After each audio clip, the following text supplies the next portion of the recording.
Morning in Asheville carried a quiet kind of light. Thin as mist, it slipped through the kitchen window, spilling across a cup of coffee gone cold. A single chime broke the silence. The screen glowed blue. Available balance, $0.00. 3 digits. Frozen, metallic, colder than steel. My hand trembled. Not from age, but from the confirmation that my instinct had been right all along. The call with the bank lasted just over 10 minutes. Hold music, the sound of typing, and finally, a calm professional voice. The full $86,000 were transferred to an account under the name Evan Gardner. That name sliced through the air. On the wall behind me hung his graduation photo. Evan in his navy gown, eyes bright, confident. Now those same eyes seemed to make the room smaller. "Would you like to report this as fraud?"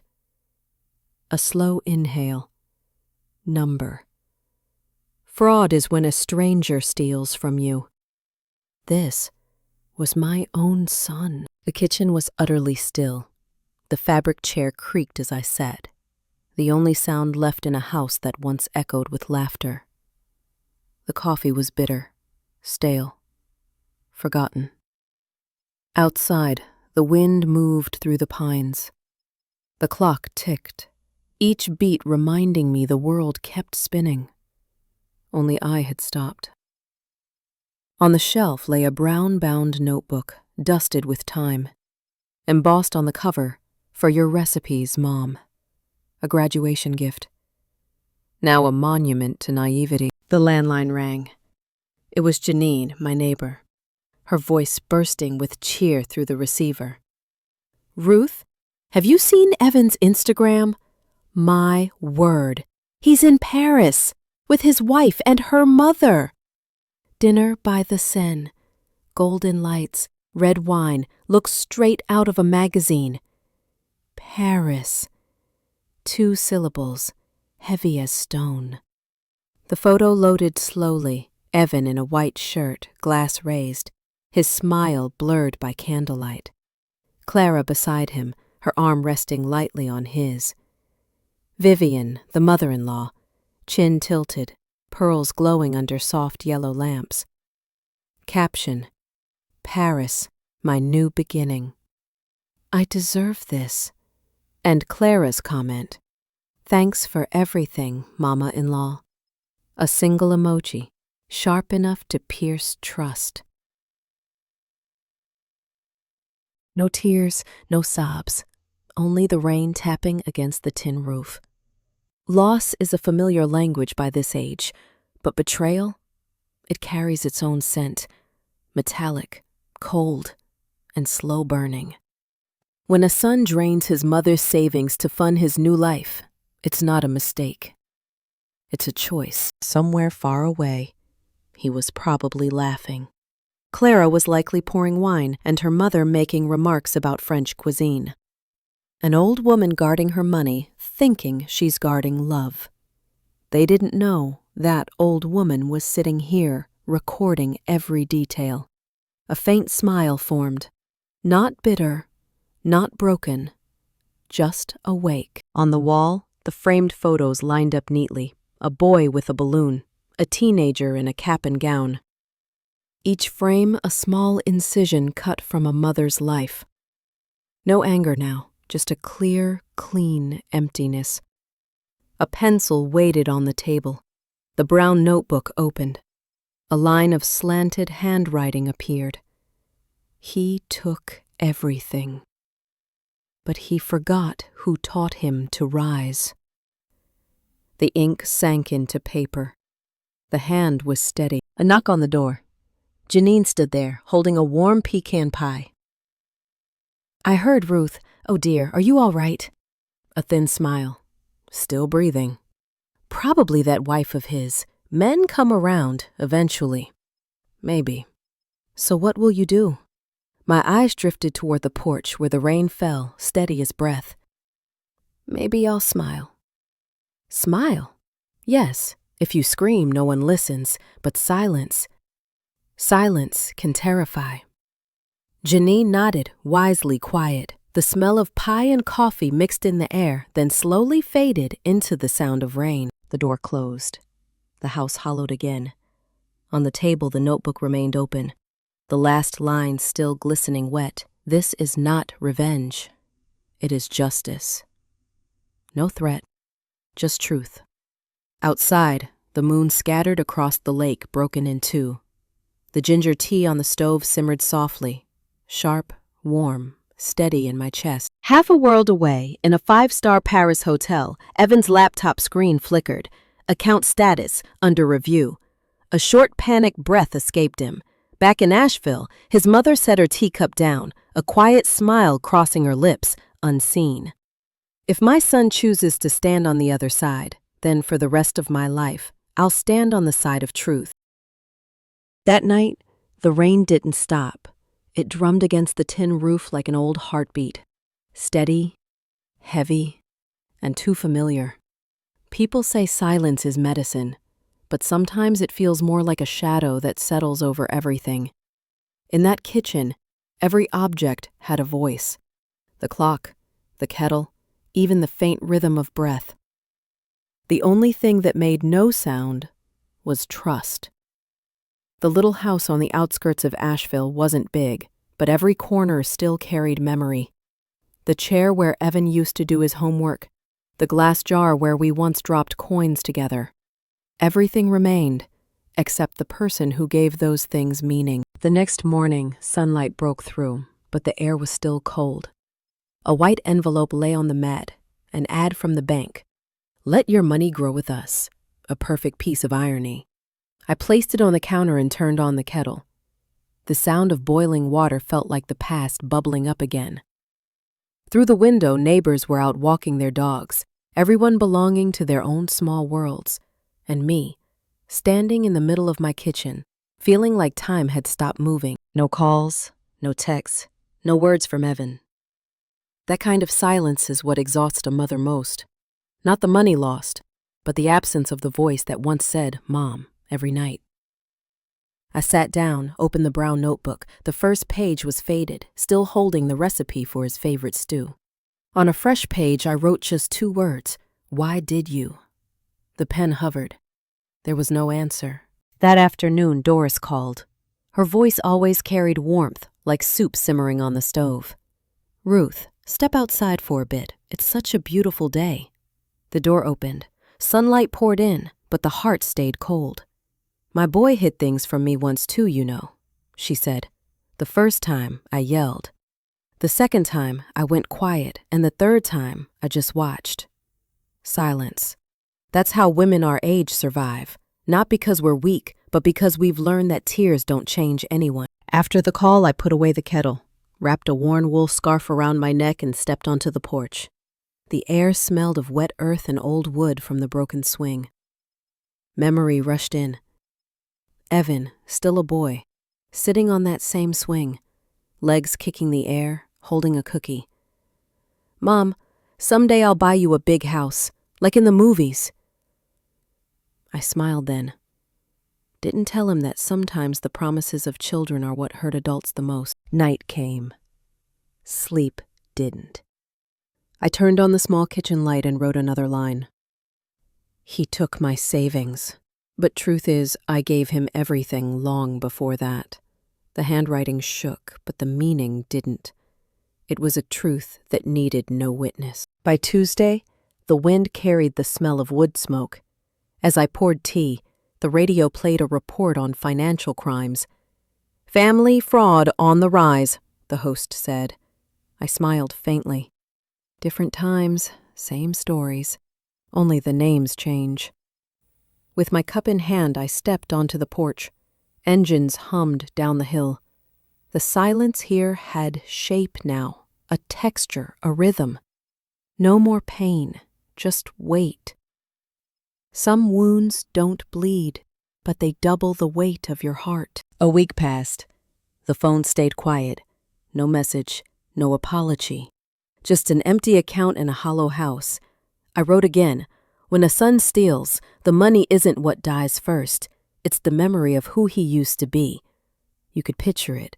A mother alone at her table, soft light catching silver hair, a pencil tracing across paper. No music, just breath and paper brushing together. Friday afternoon, Janine stopped by. A basket of oranges, a jar of honey in hand. You need anything, Ruth, you just say it. Don't sit here stuck in it. It's the worst feeling. A small smile. Silence is still a way of breathing. Not always a good one. You should talk to someone. I am. You're listening, aren't you? She fell silent, set the basket down, eyes full of concern and something like helplessness. I just worry you won't be able to forgive him. Forgiveness isn't my job. That's his. That night, the wind picked up. Dry leaves scraped against the window pane. Ruth sat in the dark, eyes distant. On the table, a candle burned low, lighting the newest words she'd written. When a woman has nothing left to lose, she stops begging for peace. She becomes it. The flame flickered out. The room sank into silence again, but this time it wasn't heavy. It was sharp, clear, awake. Days passed. Leaves turned gold, layering the streets. A new envelope lay on the dining table, the medical clinic's logo stamped in blue. The words inside were cold, clinical. But my hands didn't shake. I didn't read it twice, just let the paper fall. Light as if it carried no weight at all. At the window, sunlight slipped through the trees, touching the wrinkles on my hands. If God grants me more time, I'll use it to teach the lessons I once ignored. That evening, the radio played a slow blues tune, soft, low, and hauntingly familiar. The photo frame on the table leaned slightly. I didn't fix it. Sometimes, things have to tilt a little to tell the truth. Another cup of tea, steam rising, ginger warm in the chest. I stared into the fog of it and whispered, "Funny how silence weighs more than betrayal." A faint smile crossed my lips, not bitter, just the quiet recognition that I no longer shook when saying his name. Across the ocean, Evan was probably laughing somewhere, music and champagne filling the air. But here, in a small kitchen in Asheville, a mother sat beneath the soft yellow light, her notebook open. Each word she wrote was a heartbeat. Each pause, a breath held steady. This isn't revenge. This is the beginning of remembering who I am. The final line settled onto the page. The light caught the lines on her face, turning them into a quiet map of survival. Outside, the wind moved through the pines again. No one knew it yet, but a woman had just decided to change everything, with nothing more than silence.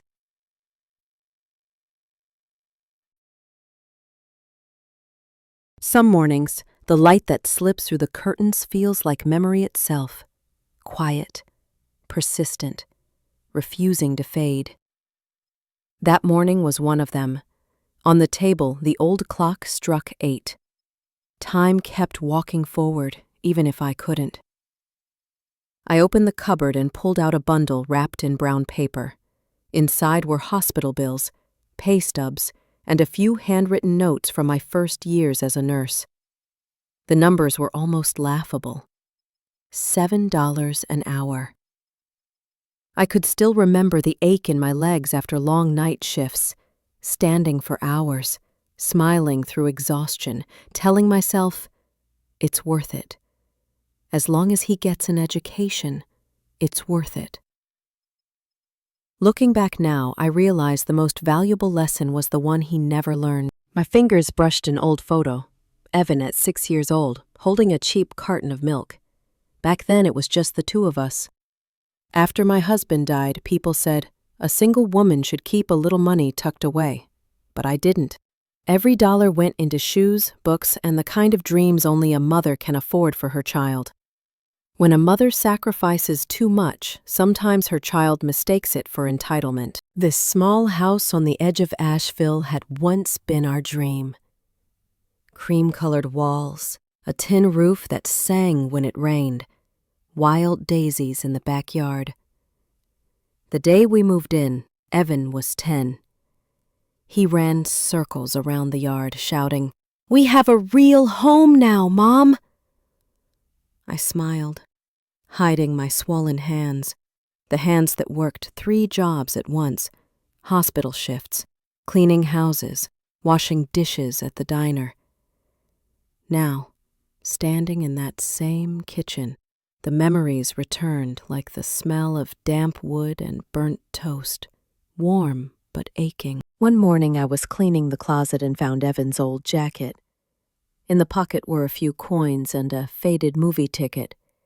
Printed across it, "Forever starts here. Life does love its irony." I folded the jacket without tears, just placed it in a box with the rest. Old keys, a wedding photo, birthday cards, and an empty bank statement. Each item was proof of a love that had been spent completely. That afternoon, sunlight stretched across the brick walkway. Janine stopped by, holding a bundle of newspapers and 2 cups of coffee. "Heard from Evan yet?" "No. He's still posting, you know. All hotels, wine, and designer clothes. Clara, too. They're really living big." "Maybe they think happiness can be charged to a credit card." Janine sighed. "You're strong, Ruth." I smiled faintly. "No, I just learned how to sit still without breaking." Night came. The radio hummed softly. An old program about women and independence. Love is not obligation. Sacrifice is not a condition for being loved in return. I turned it off and sat in the dark. In my mind, the sound of hospital bed wheels still echoed, the rhythm that had carried my life for decades. Funny how sacrifice sounds noble until it starts to cost you yourself. The next morning, I woke before dawn and went to the farmer's market. The air smelled of fresh bread and apples.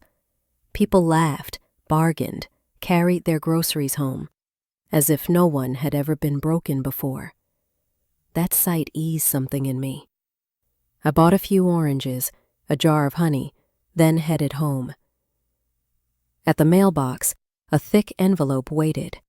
The postmark, Paris. My heart skipped. Part hope, part dread.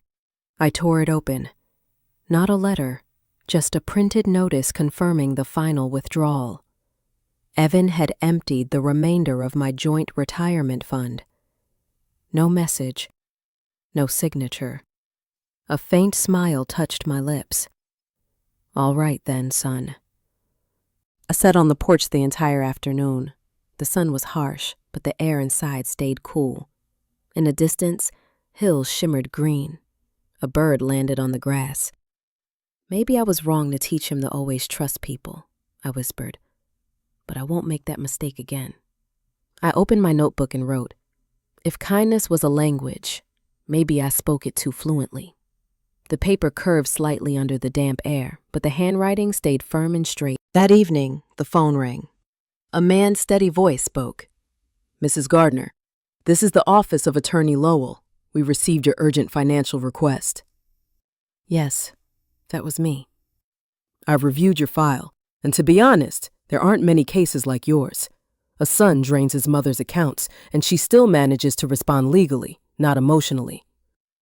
"Law," I said, "is the only language betrayal understands." A pause. "I'll help you," he said. My voice dropped low. "I don't need help. I just need direction." That night, the wind picked up. I opened the window and let the chill in. Down on the wet street, reflections of streetlights stacked like layers of memory. No longer waiting, just moving. Sacrifice was once my badge of honor. Now it's just a lesson learned. Before bed, I opened the drawer and took out a photo. Evan, at 18. Underneath, a faint pencil line read, "For Mom, I'll make you proud." I whispered, "You did, sweetheart. Just in a different way." The candlelight flickered across the frame, then went out. The room returned to stillness, the rhythm of a heart still beating, steady, strong, and finally, her own.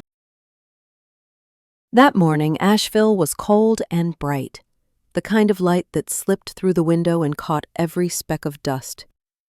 The kind of light that only lives in houses that haven't heard laughter in a long time. The doorbell rang.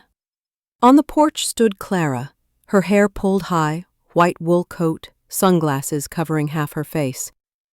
A thin smile, tight as thread. "We just got back from Paris," she said. Her voice was soft, but there was something in the way she stressed the word "we" that settled heavy in my chest. I invited her in. Her eyes swept across the room, the kitchen, the wooden table, the framed photos on the wall. "Oh," she said, half joking, half judging, "everything still looks the same. In Paris, everything's just brighter and bigger." I answered with a smile that meant nothing, poured her ginger tea. She stared at the cup as if it were too plain to touch. "Evan's been busy," she started. "I just came to talk about money." That look, the same look that once made my son forget who he was. She didn't come to talk. She came to negotiate. "He needs another contribution," she said. "An investment for the future." I said nothing. She shrugged lightly. "He told me you'd understand." "You always sacrifice, right?" A gold-plated knife of a sentence, shiny, polite, but meant to cut. I lifted the teacup, turned it slightly.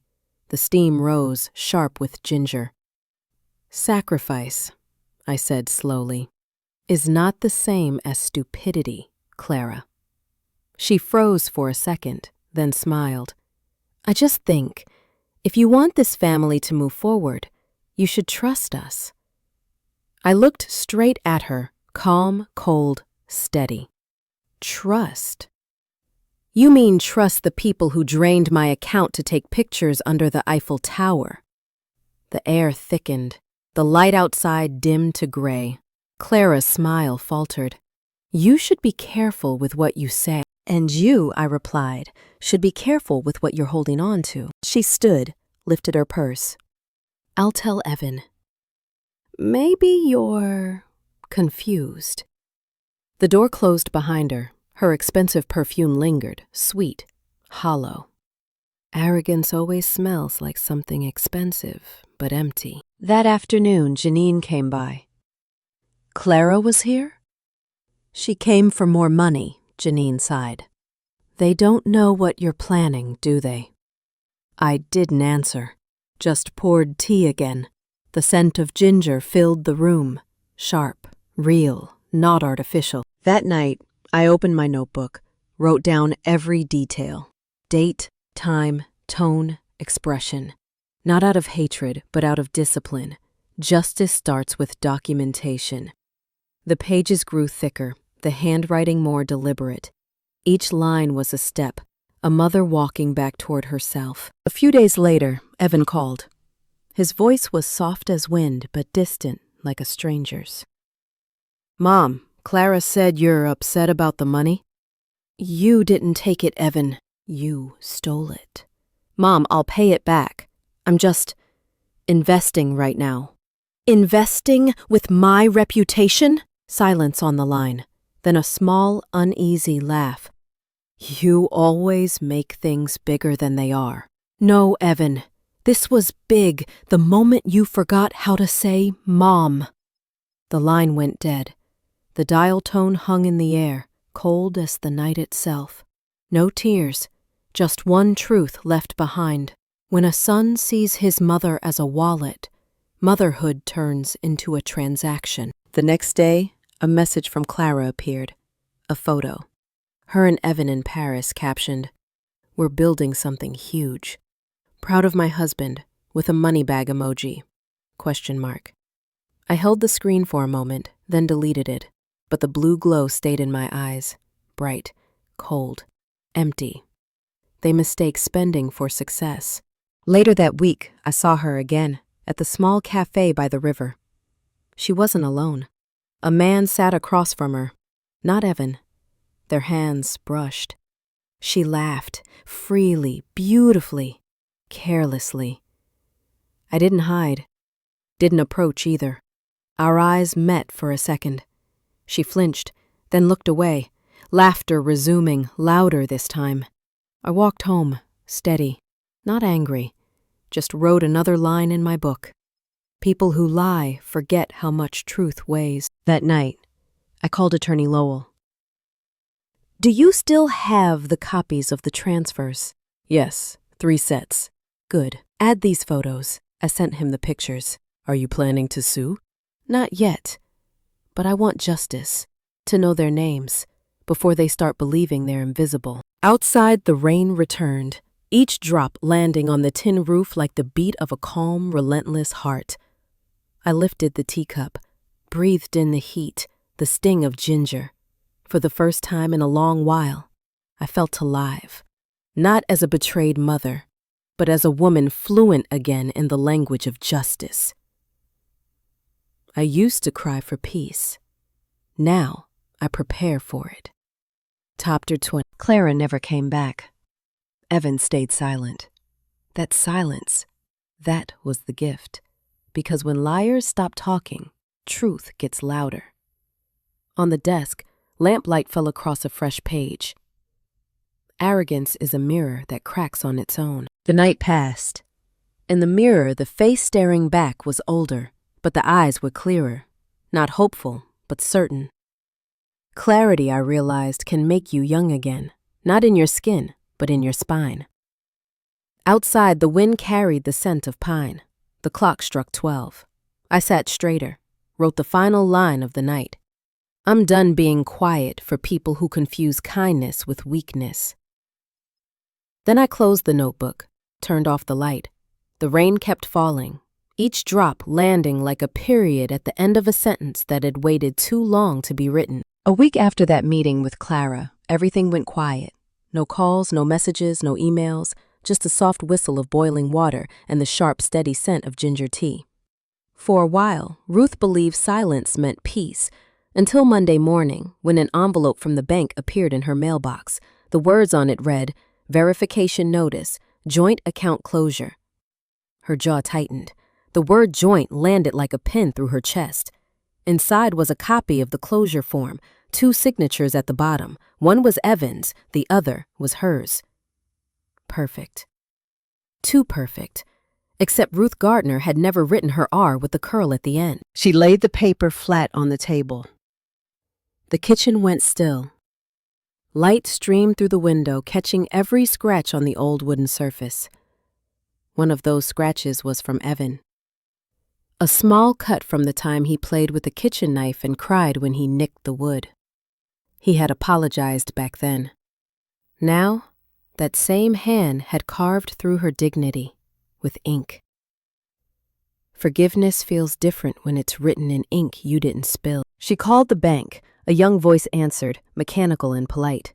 I'm sorry, Mrs. Gardner. The file shows. Both parties signed the closure request. Everything's valid. Can you send me the scanned copies of those signatures? Let me check. Typing sounds, then a pause. Interesting. There are 2 versions. One came through an alternate email not listed on the account. I'll forward both. Thank you.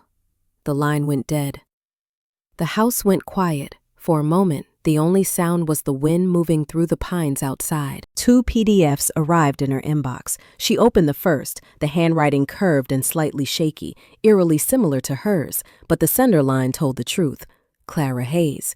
At the top corner in small print, submitted on behalf of client per spousal authorization. Her throat burned, not from anger, but from the metallic taste that betrayal always left behind, the smell of freshly printed ink. She sat still, then reached for the phone. Mr. Lowell, did you get what I just sent?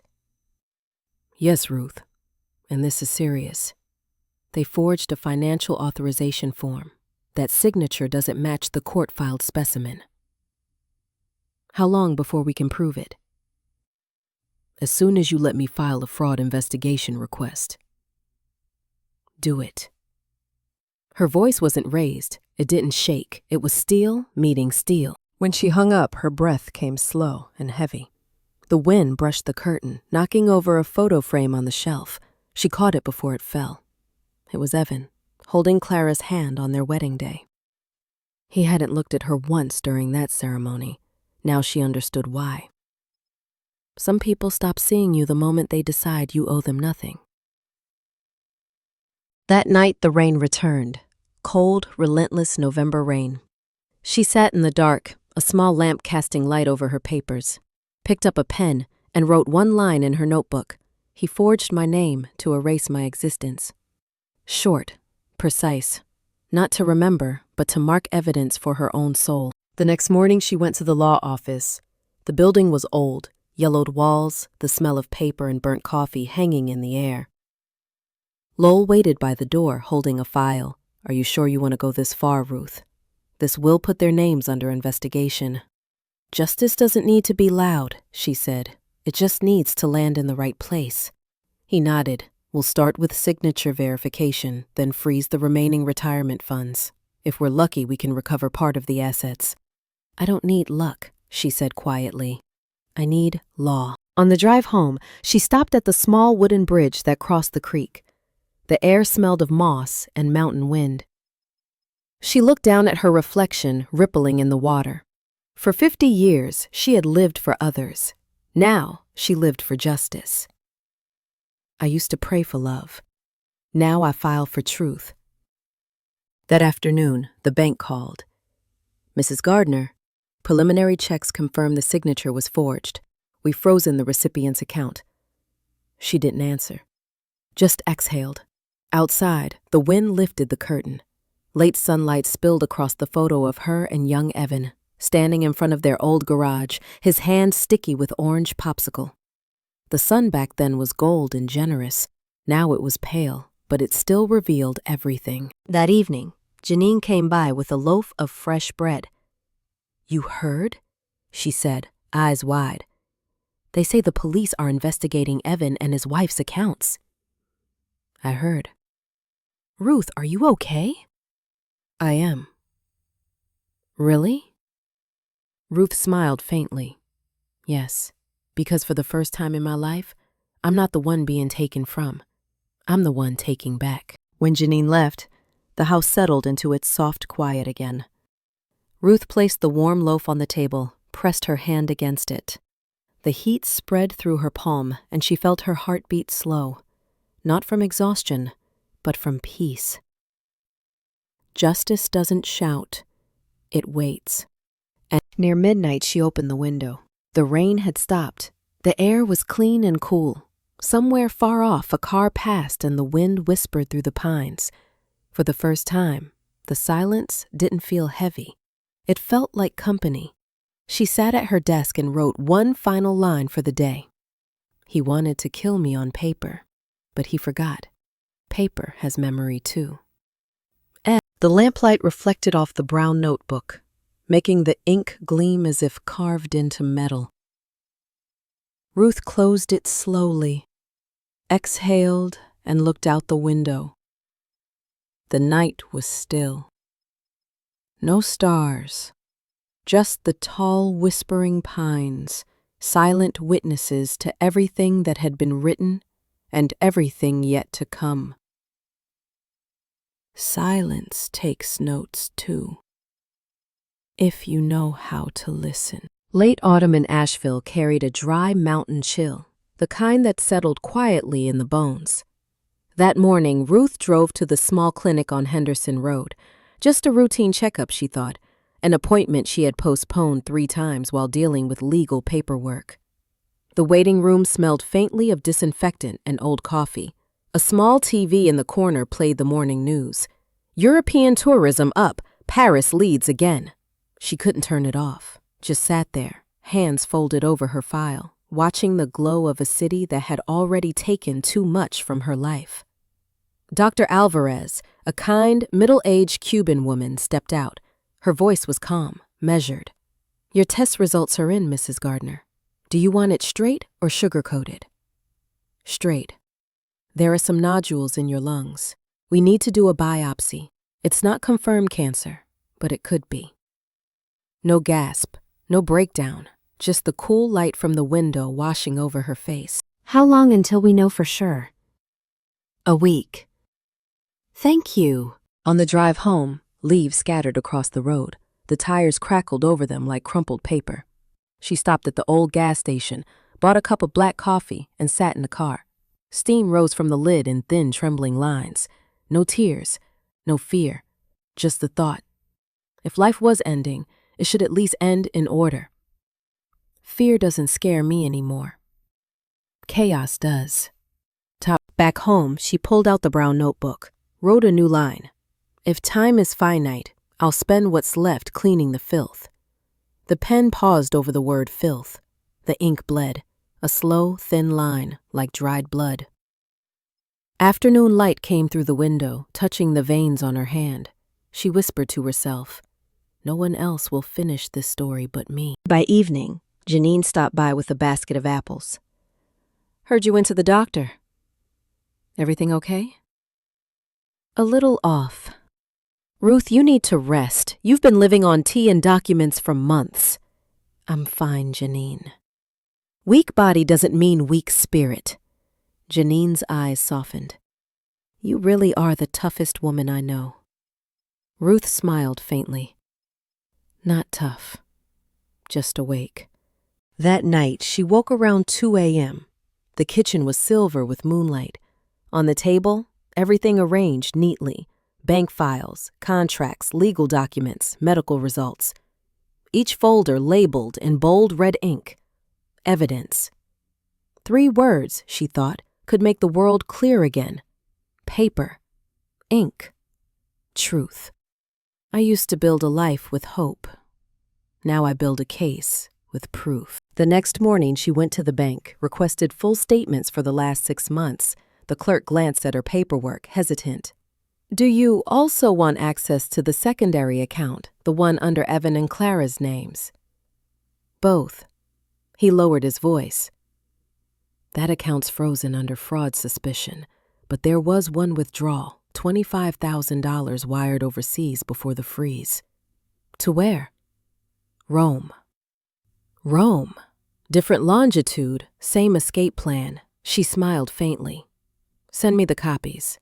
Yes, ma'am. At home, she laid the papers on the table. Sunlight hit the white sheets so sharply they reflected like mirrors. She looked down and saw her reflection, older, lined, but sharper. Every scar becomes a map once you stop pretending it hurts. That afternoon, Dr. Alvarez called back. Mrs. Gardner, we've scheduled your biopsy. Would you like someone to come with you? No, I'll drive myself. Are you sure? You'll need a ride home afterward. I'll manage. You're incredibly strong. No, Ruth said softly. Just used to walking alone. That evening, she brewed tea under the warm kitchen light, water bubbling, ginger scent spreading through the quiet house. On the table lay 2 envelopes, the doctor's letter and the legal documents, life and justice, side by side, silent and equal. She wrote, If my lungs are failing, let the truth breathe for me. The clock ticked steadily. Each sound reminded her there was still time, as long as she used it wisely. The next day, Lowell called. Ruth, I've filed the official fraud petition. The police will reach out soon. You'll need ID and original signature samples. They're in the red folder. You're remarkably organized. It's the only thing left in my life I can still control. Order. I understand. You don't have to, she said. Just win. That evening, Ruth stepped onto the porch. The wind swept through the pines, sounding like someone writing a story in another language. The sky was streaked purple, heavy with moisture. She sat down, breathed deep. Her chest hurt slightly, a dull, familiar ache, but she didn't flinch, because pain, when it carried meaning, didn't scare her anymore. Pain doesn't scare me anymore. Meaning does. Inside her phone buzzed, a message from Evan, the first in weeks. Mom, I heard something. What are you doing? She typed back 2 words. The truth. No punctuation, no explanation. Because when someone starts fearing the truth, that's when justice begins. Night settled. The house filled with silence, not empty, but deliberate. On the desk lay 2 envelopes, one labeled justice, the other health, 2 sides of the same war. She picked up her pen and wrote on the notebook cover, "This is not revenge. This is maintenance." Then she closed it, placed it beside the cold teacup. Through the window, the moonlight fell across the hills, pale, trembling like breath. She exhaled slowly, evenly. Because once you realize time is limited, you stop begging. You start choosing. Early winter light fell differently in Asheville. White, faint, and cold. The air smelled of smoke and damp pine. Ruth woke earlier than usual that morning, not from illness, but from purpose. On a kitchen table sat a half-finished cup of ginger tea and a handwritten list titled, "Documents to Prepare." Bank files, verified. Medical reports, pending. Letter to Evan, not yet. A thin piece of paper, but every line weighed like metal. She organized the files again, labeling them with colored tabs. Red for legal, blue for health, yellow for things she wanted to leave behind. Everything in order. The way people arrange their home when they know they'll soon be leaving, hoping warmth will remain in the space they once filled. On the shelf sat an old wooden box carved with the name Gardner. Inside, a faded wedding photo, a few receipts, and one sealed white envelope. In pencil on the corner it read, "For Evan. Open only when you're ready to listen." People only start to listen when everything else in their life has gone quiet. By noon, Janine stopped by with fresh pastries and an umbrella. "It's going to rain, Ruth. Don't go out today." "I have to. I need to drop off some documents for Lowell." "He can pick them up, can he?" "Maybe, but I want to hand them over myself. Justice sounds firmer when it's delivered by hand." Janine's eyes softened. "Aren't you afraid?" "Of what?" "The illness? Or running out of time?" "No, I'm only afraid of leaving the trash uncollected before God shows up." Janine laughed, and then almost immediately her eyes welled up. It began to rain as Ruth stepped outside. Fine mist that looked like smoke trailing along the road. She opened her silver umbrella. Her reflection shrank against the wet pavement. Across the street, the bakery sign flickered. Open. The scene was so ordinary, so still. And yet inside her, everything moved fast. Preparation is just love disguised as order. Lowell's law office sat on the second floor of an old building, the air thick with paper, ink, and the smell of reheated coffee. He met her at the door, concern etched in his face. "Ruth, I saw your medical file. You're sure you still want to continue? Illness doesn't stop the law. It can slow you down. Then let justice do the running." She placed the folder neatly on his desk, tapped her pen against the wooden edge 3 times, an old nurse's habit from checking vitals. Lowell nodded. "I'll issue the summons. Clara and Evan will be required to return to the U.S. within 60 days. Plenty of time to prepare." By late afternoon, the rain thickened. When Ruth got home, her coat was soaked, but her mind had never felt clearer. She lit a candle, wiped the table dry, opened her notebook. "If justice is the lamp," she wrote, "then preparation is the match." Each stroke of the pen sounded like a heartbeat, steady, deliberate. That night, the phone rang. A new number. A man's voice, young but uneasy. "Mrs. Gardner, this is Agent Hanley from the State Financial Division. We received your file. I need to confirm. Do you authorize full legal representation to Mr. Lowell?" "I do." "You understand this could lead to the arrest of family members?" "I do." "Are you certain?" "More than ever." A long pause, then his voice, quieter, almost respectful. "Understood." "I'll proceed." Later that night, Ruth pulled out an old photo album, page by page, Evan in a baseball uniform, Evan at graduation, Evan smiling beside his new wife. Each image felt like a shard of glass, still bright, but impossible to fit together again. She set one picture on the table, looked at it for a long time. You took all the money, son, but you can't take the memories. The candlelight flickered across her face. No anger, no grief, just the calm glow of someone who finally knew the last scene of her story. The next morning, she called the hospital to confirm her biopsy.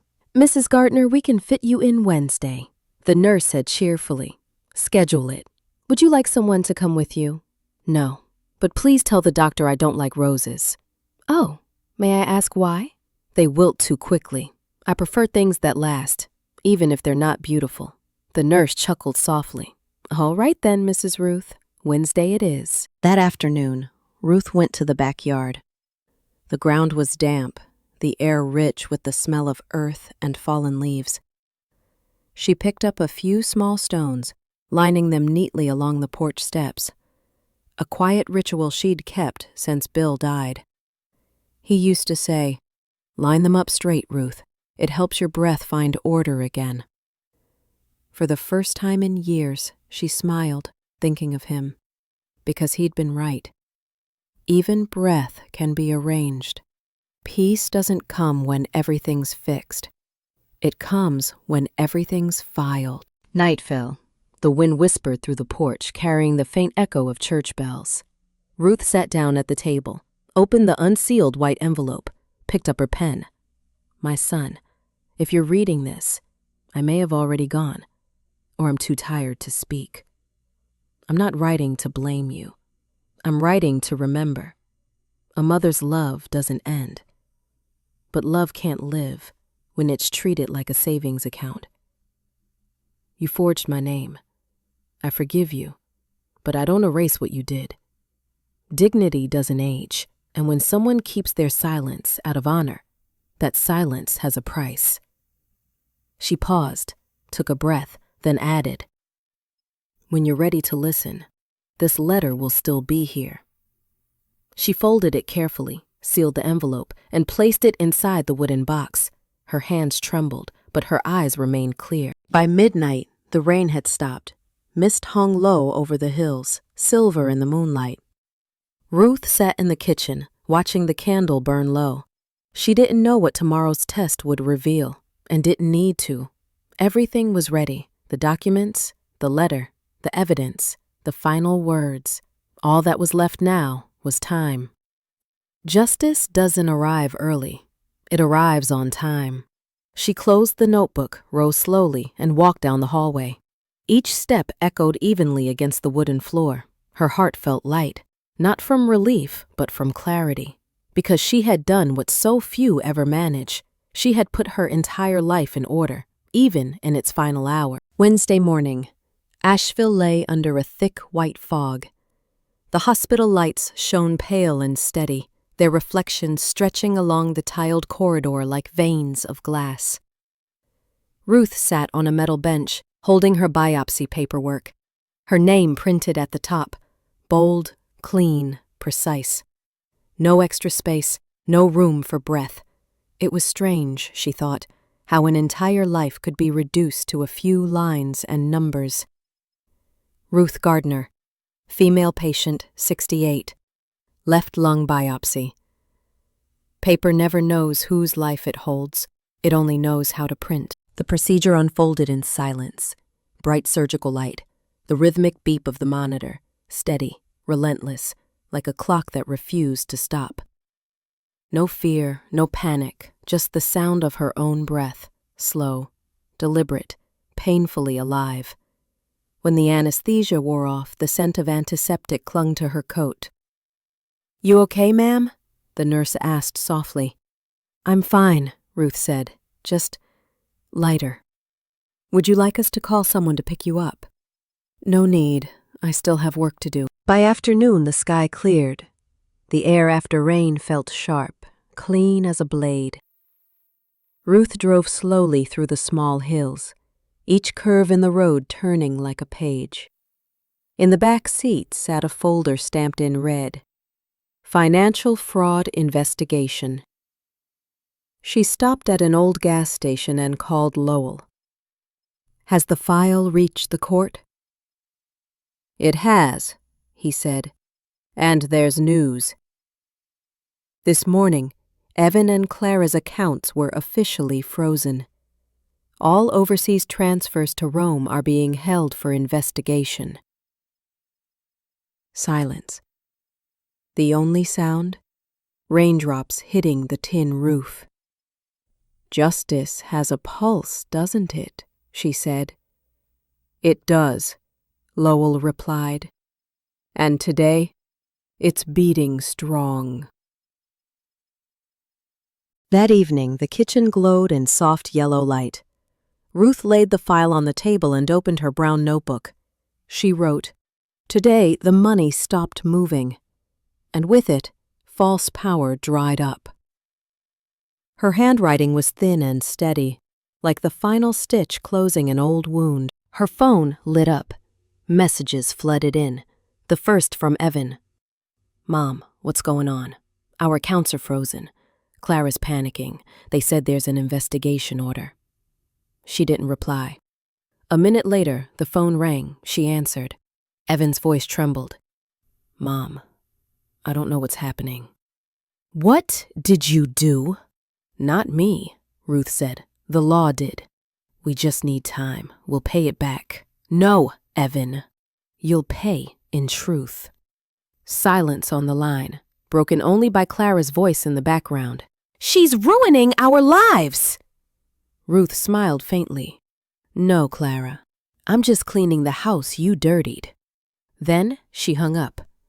Silence, this time, isn't defense. It's a verdict. Later that night, Janine called. Ruth, I just saw the news. Something about an international account investigation. 2 names. Evan and Clara Gardner. That's them, isn't it? It's them. Oh my God. Ruth, you did it. No, the law did. I just signed in the right place. I don't know whether to cry or celebrate. Do neither. Both just make a mess. Thursday morning, the wind picked up. Ruth sat at the kitchen table making tea. The scent of ginger filled the air, and sunlight touched the window pane, reflecting the image of a silver-haired woman with a straight spine. Funny how justice looks quiet when it finally arrives. At noon, Lowell arrived, rain still clinging to his coat. He looked tired, but his eyes were bright. Got a few minutes, Ruth? I just came from the courthouse. What's the update? The police want your statement Friday. And... He hesitated. Evans hired a lawyer. Of course. Liars always know where to rent another voice. Clara's gone into hiding. Word is she's back with her mother in New York. If she withdraws cash, the FBI may issue a warrant. Ruth nodded. Every movie ends somewhere. You don't regret any of this? Regret is a privilege for those still asleep. That afternoon, Ruth stood on the porch. A fine rain fell again, softer this time, like the world itself was exhaling. In her hand was the new statement that had arrived by mail. Account status, frozen until further notice. Those 3 words, frozen until further, brought a strange calm. For the first time, she whispered, My silence has interest. That evening, she opened the envelope marked for Evan. Not to send, but to read again. When her eyes reached the line, Dignity doesn't age, she smiled softly. It was the smile of someone still alive, not because her lungs worked, but because justice did. Night deepened. The house stayed still. Rain dotted the windows like 1,000 small eyes. No anger, no hatred, just balance. They stole money. I reclaimed meaning. On the table, the tea had gone cold. The candle burned low, its wax forming a single hardened tear. Ruth lifted her cup, looked straight ahead, into the camera of life itself. "This is not revenge," she said quietly. "It's restoration." A knock on the door. The mailman stood under the porch light, holding a thick envelope stamped with the Federal Treasury seal. Inside, a notice of international asset freeze, Section 31A. In the corner, the judge's signature. She placed it beside her notebook and whispered, "Justice doesn't shout. It just stamps." Later, she opened the window. Cold wind carried the scent of wet earth and distant smoke. Her chest ached faintly, but her breathing stayed steady, deliberate. On the table sat everything in its place: papers, evidence, and her final letter. When you start preparing for the end, she thought, the world finally starts to listen. Ruth closed her eyes. No prayers, no wishes, just breath, leaving the station right on time. 2 days after the accounts were frozen, Asheville drowned in rain, the kind that lasted all day, thin silver threads slipping down from the mountains. On the kitchen table, the judge's envelope remained where she'd left it, untouched, unneeded. Justice, Ruth thought, didn't require tending. It ran on its own, even when you just sat still. The phone rang, its sound sharp in the gray afternoon. Unknown number, international code. A man's voice, calm but formal. "This is Officer Reynolds from the U.S. Embassy in Rome. Are you Mrs. Ruth Gardner?" "Yes." "We need to inform you that 2 American citizens, Evan Gardner and Clara Hayes, were detained this morning under suspicion of financial misconduct involving U.S. assets." Silence stretched across the ocean. Only the sound of wind through the receiver. "Thank you, officer." "Ma'am, we'll keep you updated as the case proceeds." "Would you like to provide a statement?" "No need. It's all in the files. My lawyer will handle it."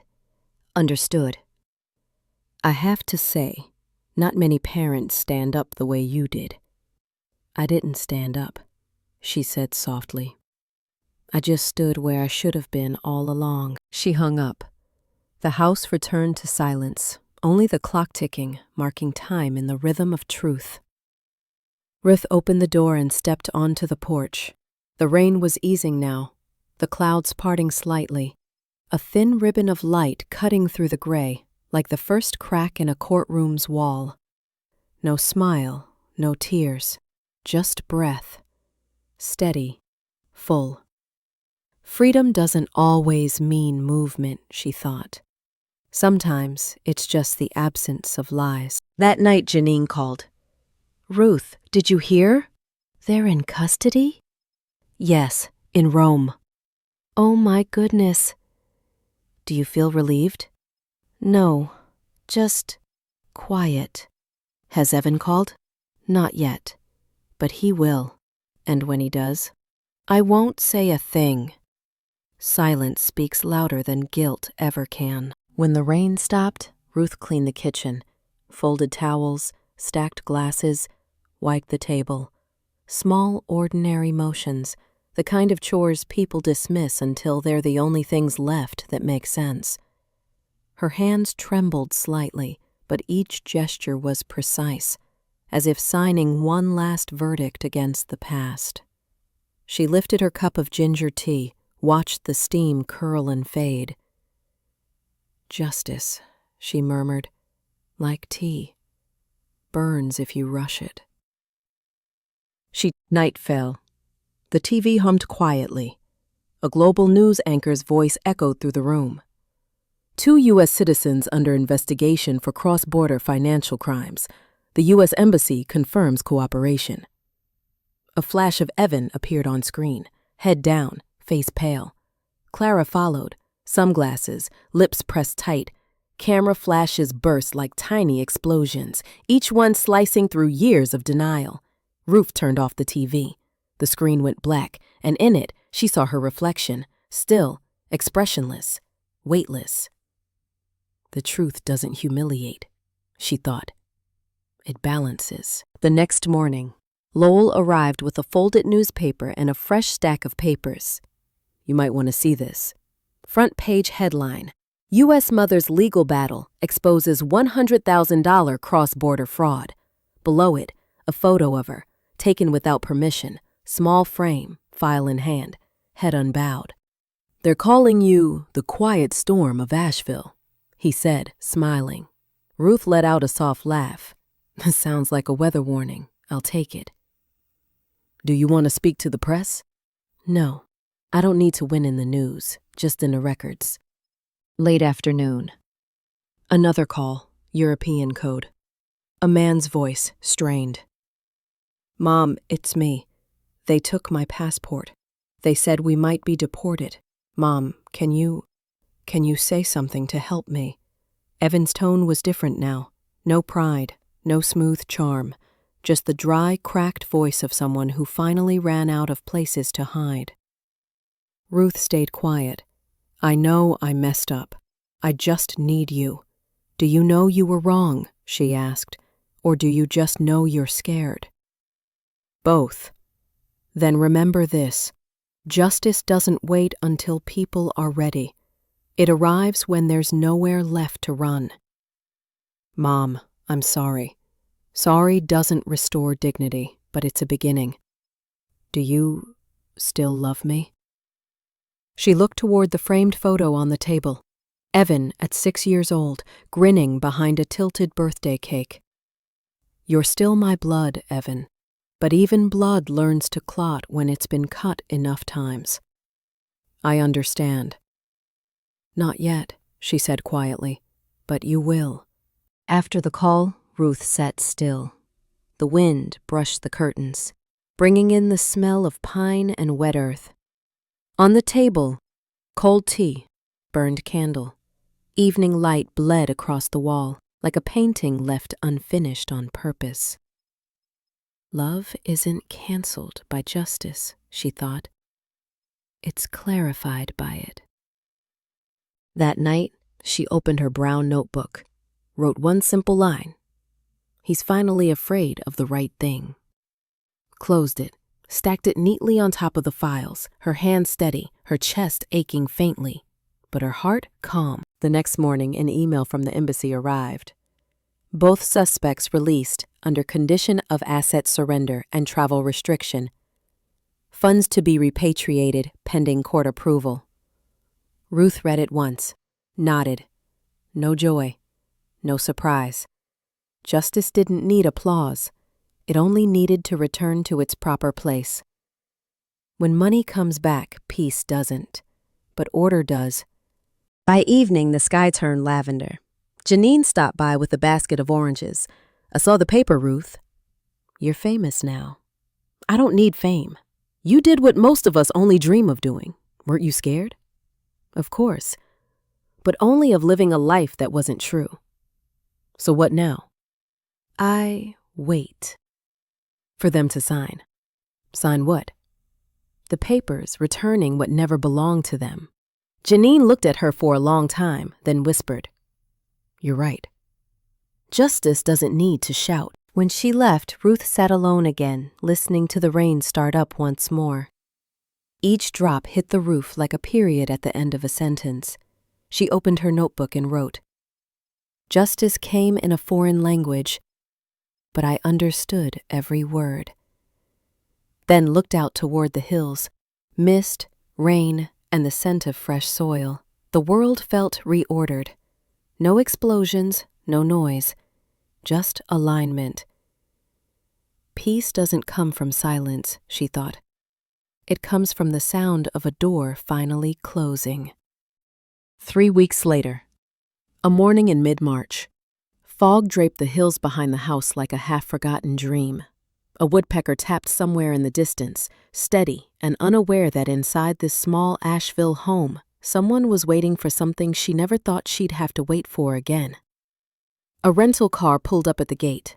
The door opened. Evan stepped out. No suit, no sunglasses, no smile. Just the slight stoop of a man crossing the border between pride and consequence. Ruth didn't go out to greet him. She simply opened the front door, letting the sound of the hinges be her hello. He stepped in. The scent of wood smoke and ginger tea wrapped around him. Same house, different air. He stood by the kitchen table, the same spot where they once argued about college tuition in the fall.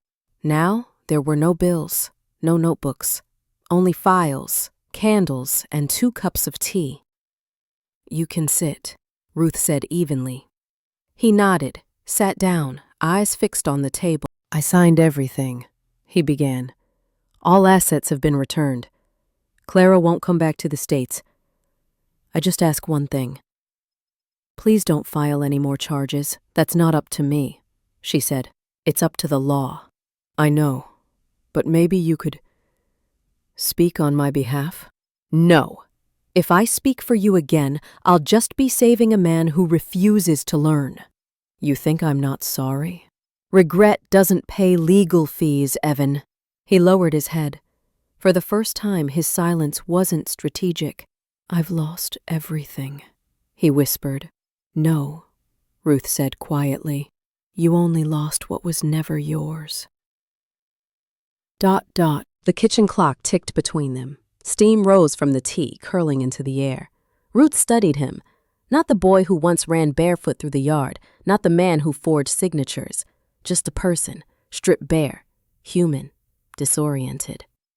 "You know, Mom," Evan said softly, "in Rome, when they took my passport, I thought of you. I remembered when you told me freedom without dignity is just an invisible shackle. I laughed then. I get it now." Ruth set down her cup. "Dignity can't be taught," she said. "It only arrives when you've hit the bottom of yourself." "Then I've hit it." "Good," she said. "That means there's room to climb." A breeze swept through the window, scattering an old bank statement onto the floor. Evan picked it up. The bold print read, "Account status, closed per court order." "Why keep this?" he asked. "To remember that justice doesn't need pretty numbers, only the right punctuation mark." He looked at her, voice cracking. "I don't even know where to start." "Start by being a man again." "But who would trust me?" "No one. And that's the fairest part of it." By late afternoon, Janine stopped by. She froze at the sight of a strange car in the drive. "Ruth, everything all right?" "My son's home." Janine peeked through the doorway, recognizing Evan. "Good Lord, that's really him?" "It is." "And you're okay?" "I am." Because this time he came not to take, but to listen. Janine smiled gently, squeezed Ruth's shoulder, and left without another word. That night, mother and son sat on the porch. Moonlight spilled over the stones Ruth still arranged every evening. The air carried jasmine and burnt oak. "How's your health, Mom?" "Waiting on results, but I think I'm all right." "Whatever they say, I did what needed doing. I don't deserve you." "None of us ever deserve the people who forgive us." He looked toward the hills, silver under the moon. "Are you still angry with me?" "Yes," she said, "but not forever. Anger is the temporary part of love. Forgiveness is the permanent one." They sat quietly. Crickets filled the silence. A rhythm for 2 people relearning how to breathe beside each other. "Mom," Evan hesitated. "I'd like to stay for a while." "Work, repay, not with money, with my hands." "Doing what?" "Fixing the porch." "You still let the wind in through that crack." Ruth smiled faintly. "All right, but if you mess it up, I'm calling the building inspector. I'll follow the code." "Sounds familiar." They both laughed, small, tired, but real. When Evan went to bed, Ruth remained on the porch. The moon hung low. The air smelled of wet cedar. On the table lay the envelope marked "For Evan," still sealed. She opened it, reading the words she had written months ago. Dignity doesn't age. Justice arrives on time. When you're ready to listen, this letter will still be here. She folded it back, slipped it into her pocket, and stepped to his door, placed it on the threshold. Now he's ready, she whispered. Morning. Sunlight broke through the curtains. Ruth rose early, brewed tea. From the porch came the sound of sawing and hammering, the smell of fresh pine. Evan was working, hands dusty, shirt streaked with paint. His focus was steady, for the first time in years not driven by money. No coffee this morning? She asked. No, he said, smiling. I'm having yours. She glanced at his cup, steam rising, sharp with ginger. Stronger than I remember, he said, grimacing. So is Justice. They both laughed. That afternoon, Ruth opened her notebook and wrote, "The boy came home." Not as a victor, but as a survivor. Maybe that's enough. She looked outside. Evan was repainting the old wooden sign by the porch. Its faded letters read, "The Gardner House, built on work and grace." He traced each word carefully, as if restoring more than wood. Ruth smiled. Maybe redemption, she thought, is just repainting what never stopped meaning something. The sky turned amber. She rocked gently in her chair, the scent of tea and fresh lumber mixing in the breeze. Her breathing slowed, softened. It took my son 10 years to forget Justice, she thought, and 1 season to find himself again.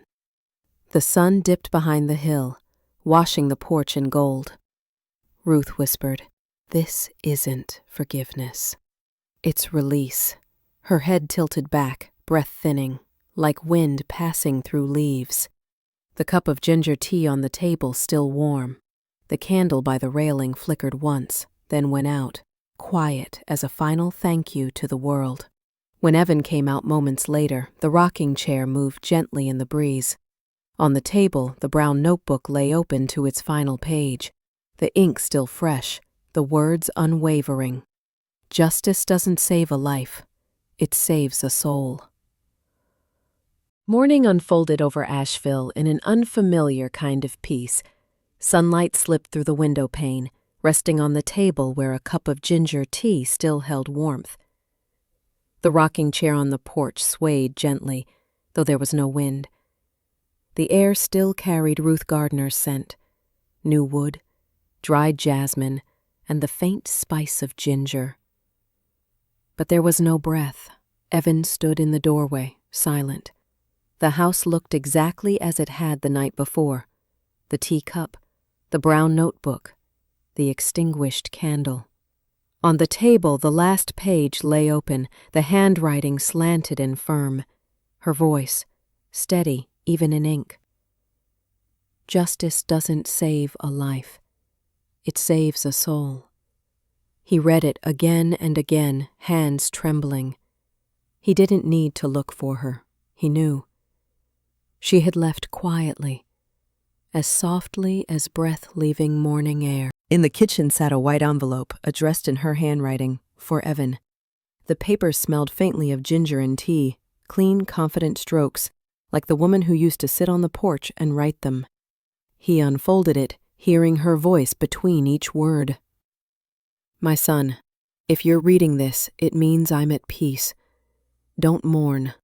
I was never afraid of death, only of people living without truth. You were wrong once, but now you understand. Don't let your mistakes own the rest of your life. I've left an account at Asheville Bank. It's called the Gardner Fund. Keep it alive, not to hold money, but to hold justice. At the bottom, one final line. Forgiveness has structure too. Evan placed the letter down, his shoulders trembling. The first tear didn't fall for loss, but for the weight of trust she had left behind. For the first time, she believed in him enough to finish what she started. That afternoon, he went to the bank with Lowell. The light reflected off the glass, cold but beautiful. A stack of documents waited on the table. Evan signed each page, his pen steady. With every signature, it felt like he was repaying a debt that had no number. The Gardner Fund became official. Its mission?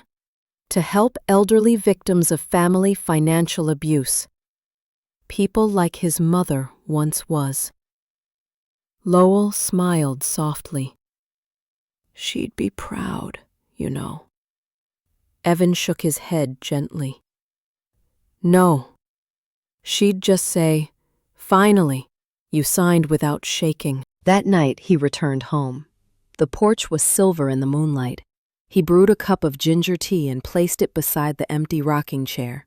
Steam curled upward, shimmering in the dim light, as if her spirit sat there, calm, warm, needing no words.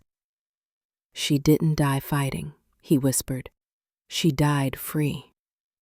The wind brushed the curtains and the rocking chair creaked, that familiar sound of home. A month later, the local paper ran a small story. A mother's quiet justice lives on. The photo showed Ruth's porch, the newly painted fence, and the old wooden sign that read, "The Gardner House, built on work and grace." No headlines in bold, no grand quotes, just a few simple lines.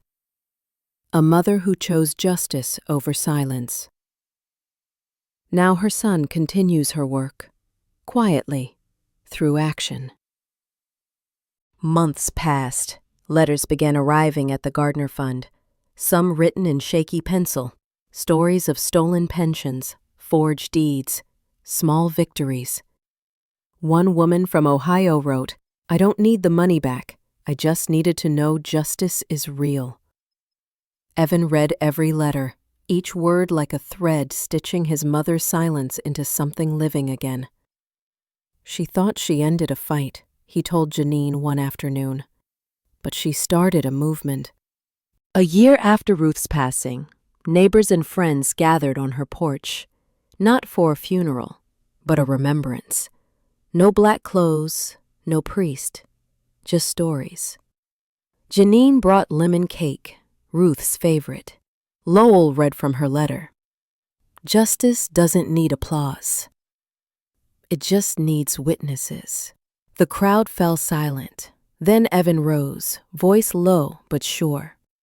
"When my mother died, I thought justice ended, but it didn't. It just changed voices.